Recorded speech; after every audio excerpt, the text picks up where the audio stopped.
लखी गुलाम शाह लग रुकर railway station ते हर साल वांगुर हिन साल बि इंसानियत जे सफ़ीर अमन ऐं भाईचारे जो पैगाम ॾींदड़ अमर रागी शहीद भगत कंवरराम जी 81 वर्सी रवादारी तहरीक तरफ़ां मल्हाई वई।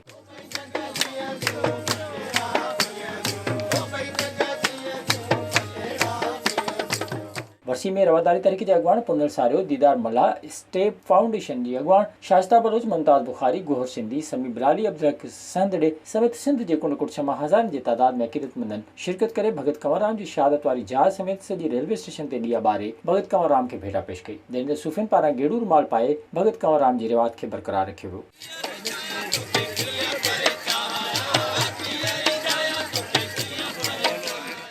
वर्सी खे ख़िताब कंदे अॻवाननि जो चवणो त शहीद भगत कंवरराम इंसान ज़ात सां मोहबत जो दर्स ॾिनो। वर्सी में आयल अक़ीदतमंदनि लाइ खाधे पीते जो बंदोबस्त पिणु कयो वियो हो। विज़िट कयो अवामी आवाज़ मीडिया ग्रुप जी वेबसाइट awamiawaz.pk।